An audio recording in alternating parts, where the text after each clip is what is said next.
Hello, everyone, and welcome again to the Unfound podcast channel on YouTube. Before I get into this analysis of the disappearance of J.R. Molohon, I want to remind you to like this video as you are watching it. And also, if you are not yet a subscriber to the Unfound podcast channel, I would suggest you do so right now. I would appreciate it.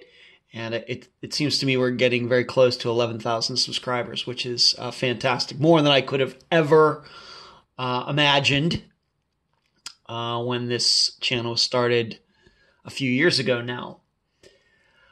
And if you'd like to contribute to Unfound, you can go to patreon.com/Unfound podcast or paypal.me/Unfound podcast. And please check out the website, theunfoundpodcast.com. All right, so this is a disappearance that Unfound covered in 2018. It's the disappearance of Harold Eugene Molohon.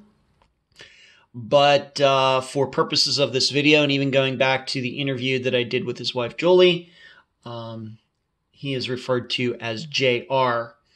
He disappeared on August 3rd, 2015. He and Julie lived together in Norfolk, Virginia. And the story goes is that he dropped her off at work. He had a doctor's appointment that he was supposed to go to that day and did not show up for it. And then 2 days later, of course, looking at now at the video here, right here at the top of the screen, you see Norfolk. And 2 days later, his pickup truck, a Ford F-150, was found, as they say, mile marker 16 in Corolla, North Carolina, which is down here. And you can see that it takes 2 hours and 8 minutes, at least this time of night, this time of the day. I'm actually filming this at night, to drive all the way down here and then come back around up to that spot. So there's no way to go this way, at least not the most efficient way. Google says the best way is to go down and then come back.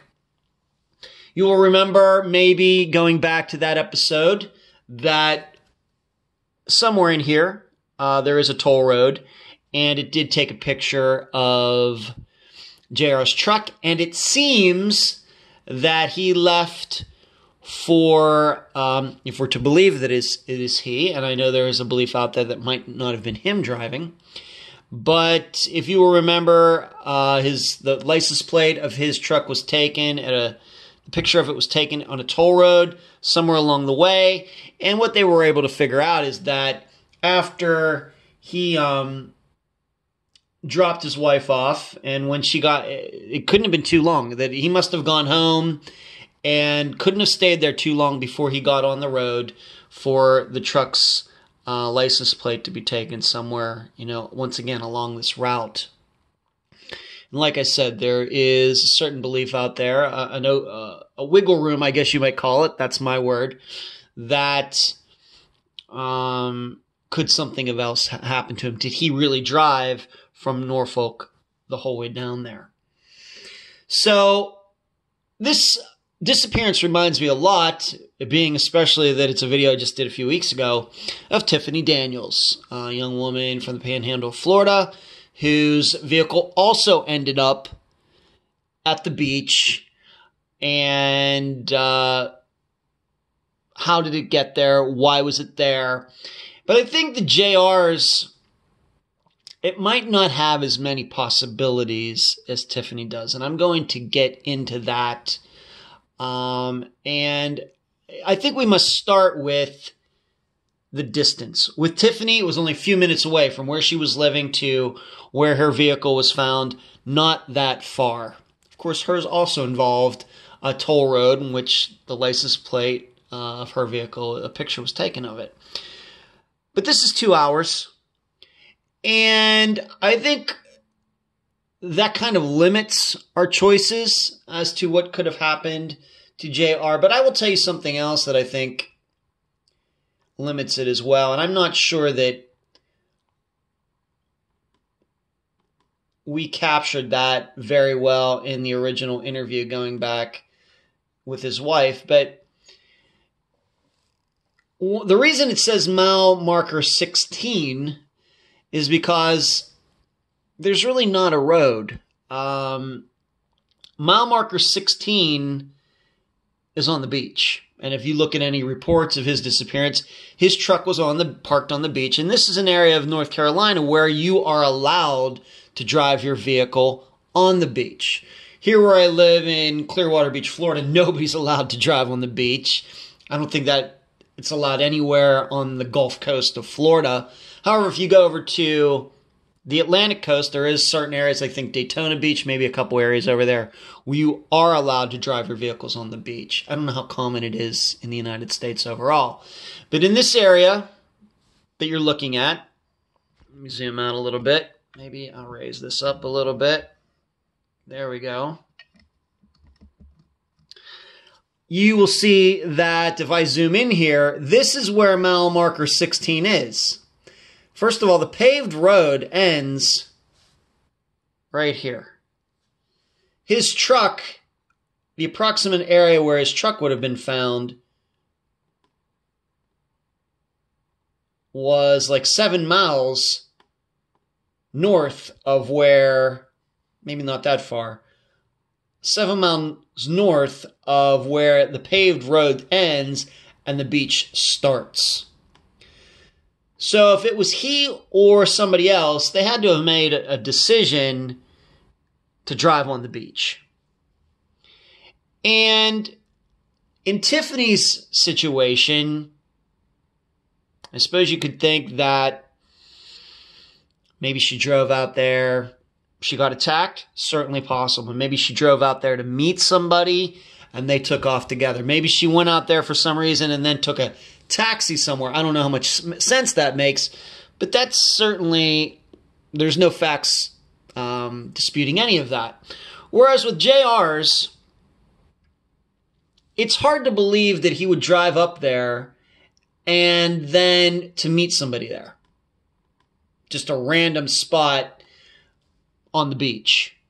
In addition, or in contrast to Tiffany's, which was a parking lot, a well-traveled area, a popular spot up there in the Panhandle. In addition, it's hard to imagine that JR got to this spot and then, for example, called a taxi, and a taxi, maybe they had Uber at that time in that area, came the whole way out here on the beach to pick him up and then take him away. I think that's hard to believe. Now, he certainly could have walked away, but then where would he go and why hasn't he been found? So this is what I mean, that even though Tiffany's and JR's look similar, you really have to look at the distance from where he lived to this spot.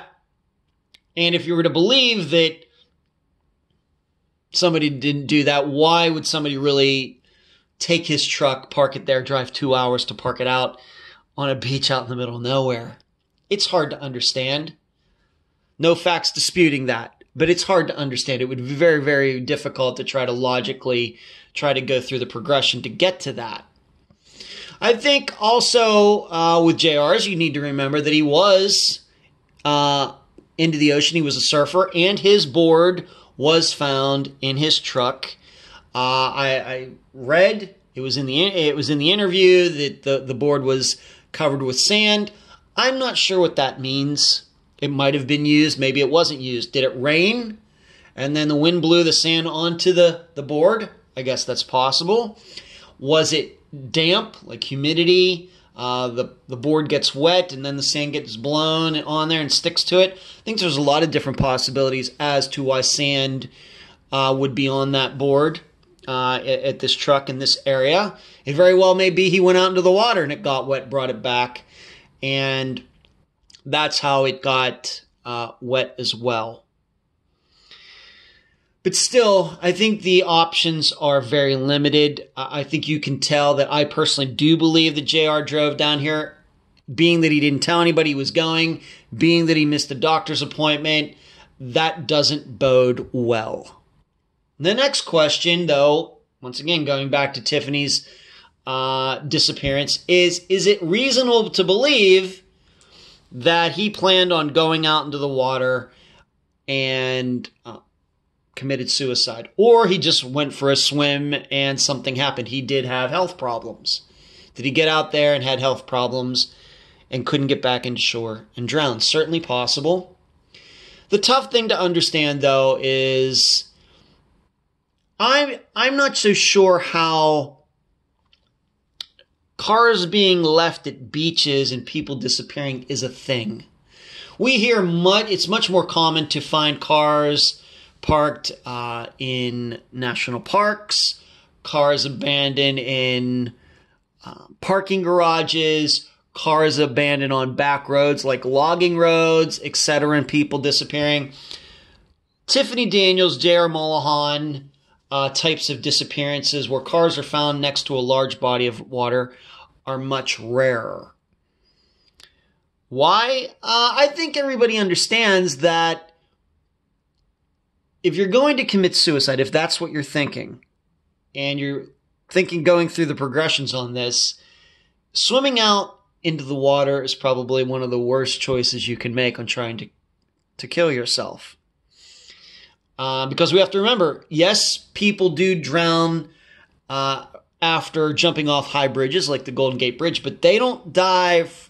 They dive drowning because they hit the water and get knocked out. They don't die because they're trying to swim and drown.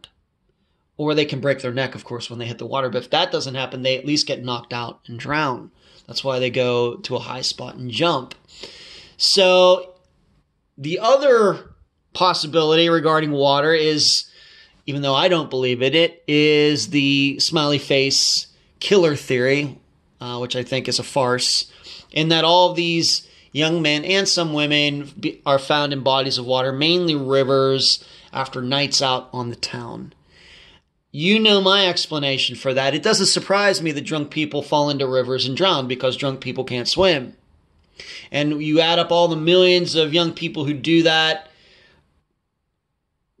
on a daily basis, it's not that big of a number of young people who then end up rivers dead. It's a very, very, very small part of the population.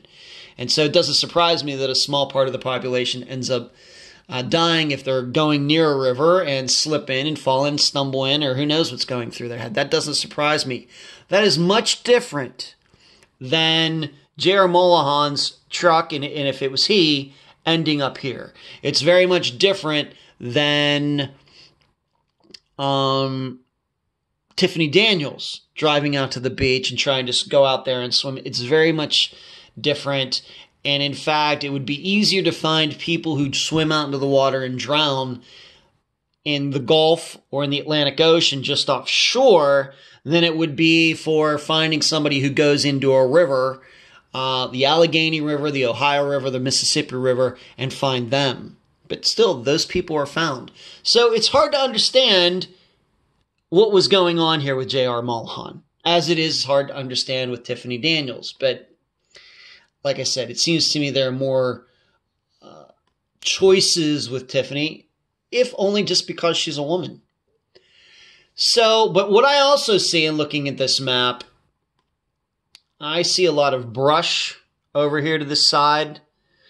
I see, and it lines both sides, this side here. You see a lot of brush, trees, bushes, and this would allow JR, once again, if he's feeling suicidal, he goes down to a place, he loves the water, was a surfer, maybe he's depressed, suicidal, this is where he wants to end it. And so then he starts walking, and he goes into the bushes somewhere, and dies. Maybe he took some drugs with him, overdosed. Did he have a gun? Did he have a knife? We just don't know. But I think when you look at this location, you can see how desolate it is. It's just beach. There's nothing around. Is it possible that he ran into some bad people? I guess it's possible. But what's he doing down there? Why is he skipping a doctor's appointment? Why didn't he tell Julie he was going down there? It all kind of adds up. And it wouldn't surprise me that I'm guessing he would suspect that, I parked my truck here. They're going to think I went out there and drowned. But he probably doesn't want to be found. Why? Because he drove 2 hours to go down to North Carolina to do this. So, my best opinion on this, once again, let's just pull this out and look at this map again. It's a long way to go for someone who is thinking clearly, especially since you have to go south. You have to go south and then north again. And then you add into that this very remote area where you could drive on the beach.